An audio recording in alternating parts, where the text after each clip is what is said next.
Hey, Rattler Nation. Welcome to another episode of Inside Rattlers. I'm Brian Krebs. And I'm Scott Brewster. This week, we're going to go ahead and discuss something that we haven't talked about all season. Arizona Rattlers, unfortunately, had their first loss of the season to Orlando Predators, and we will go ahead and recap that game. And if you want to take out something positive about a loss like this so early in the season, is the fact that it is week 6. Going into week 14, you have a loss like this, that could have a carryover effect into the playoffs. And then, of course, we got Scott's good old segment with quick hits. I don't know what you've got in store. Oh, it's a good But you know what? I think the team is going to come together on something like this after that loss. Maybe they'll find this as a rallying point or something just to take the focus off of things, Yeah, there was one question in particular they continue to talk about throughout the quick hits and then after, so maybe you can figure it out. So anyway, that's what we got, and we look forward to bringing it to you.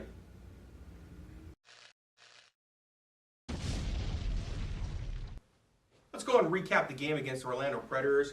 Trailing 7-0 in the first quarter, it was Nick Davila back to Anthony Amos for the touchdown. Moving on to the second quarter, 14-14 tie. It was Nick Davila to Rod Windsor.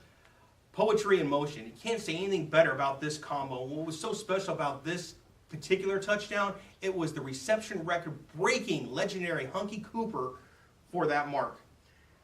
Moving on into the third quarter, it was Nick Davila to Rod Windsor again. These guys are just in sync, and as a fan, it's nice to watch these guys work together. Getting into the end zone, I don't think there's more attractive thing to see, except Anthony Amos taking a ball off the net, up the middle, busting it down the sidelines for a score. He scores on the offense. He scores on special teams. Fast forward onto the fourth quarter. Yeah, Nick Davila to Rod Windsor again.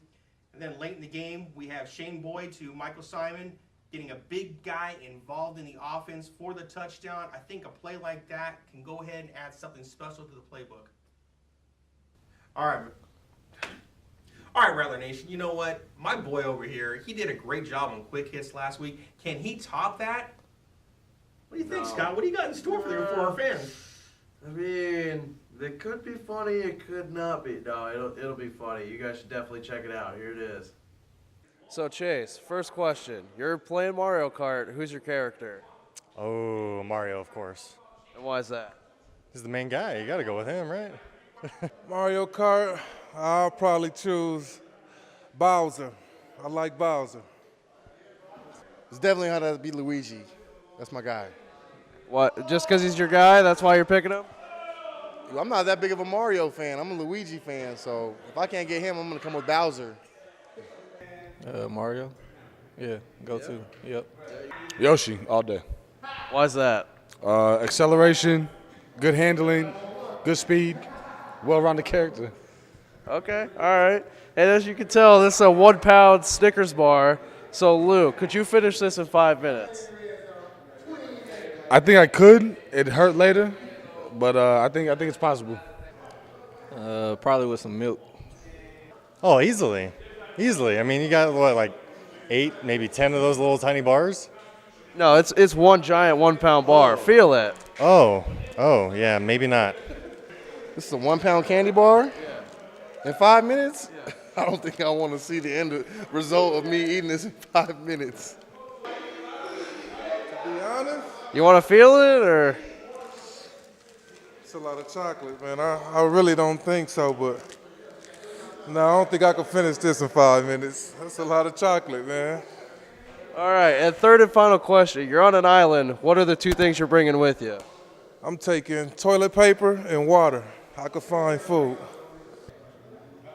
Man, the world today without a cell phone is over with, and you gotta stay hydrated. So water. What about the water that's around the island? I don't know about it. Knife and a rope. A knife to, get in there, get dirty with whatever you need to, and a rope to get you out of sticky situations, make a shelter or anything like that. Are there limitations to what the items are? I'm on an island with 2 items. I got a fishing pole and a lighter. What am I bringing with me? Well, I'm going to need to bring a house And I think Rihanna can come live with me, so I'm gonna take Rihanna with me. All right, yeah, definitely got to help the population, right, on the island? All right, Mike, so you heard everybody's answers. Who's surviving on the island and who's not? Everybody's going to die besides me and Lou because we had the best answers. We need to eat and we need to cook our food. So everybody's going to die besides me and Lou. I'm just saying. Yeah, I mean, that works. That works. If you want to survive, you need to be on the island with me and Lou. I'm just telling you that right now. That would be the third thing. Yeah. Yeah. And then somebody will come get us. If you say we're 20 miles out, somebody will come get us. I burn down the island before anything. And then sit there and just fish the whole time. Man, another good shot at Quickets. But one thing that stands out, where the heck did you get your hands on a 1 pound Snicker bar? I mean, that thing is huge in these monster paws. But, I mean, Antaj was just passing around the locker room like, hey, I'll pay you $40 if you eat this thing in 5 minutes. And I'm like, wow. I think the hospital bill is going to be a little bit more than $40. I don't know about that. Anyway, this week on the Coaches Show, we sat down with Coach Kevin Guy. We talked about the loss to Orlando. We talked about the upcoming game to Philadelphia. So we also talked about some of the team roster moves that are going to have to take an effect with the injuries that have happened, just with the change in personnel. And here's what he had to say. Going on talking about how we have all season, the team's experienced this first loss. As far as a loss goes, is there something you were able to take out of this and learn from it and employ that going forward? Well, we got a lot of areas we got to get better at. We kind of knew that as we were winning games too. I mean, I don't look at the tape any different after a win than I do a loss. There's areas that you got to get better at, and we had some unfortunate injuries real early in the game as well that kind of set us back. But injuries are a part of the game. We're not going to make any excuses, and we got to find a way to get it done.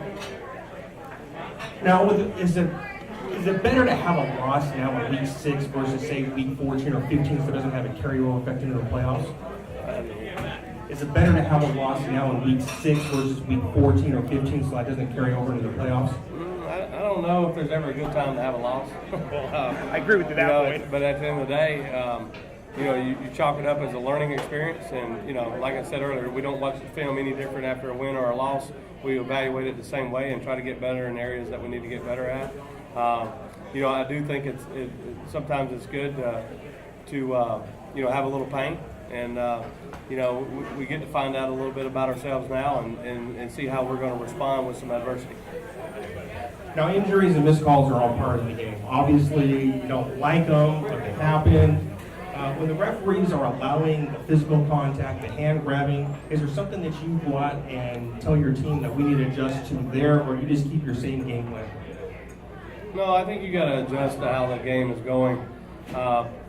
The referees have to do a job. I always tell the team that we got three teams that we're playing. The team that we're playing, the referees, and ourselves. And obviously we don't ever want to beat ourselves, but you got to adjust to what the other team is doing. You got to adjust to how the ref is calling the game, and so you got to evaluate it as the game goes on. And if you're not getting what you thought you were going to get going into the game, obviously you got to make adjustments. And that's all the time we have for this week. I'm Scott Brewster. I'm Brian Krebs, and go ahead and follow us on Twitter at Inside Rattlers, also on other social media sites. Like following the Rattlers on Facebook, Twitter, and Instagram, all at Arizona Rattlers. We'll see you next week.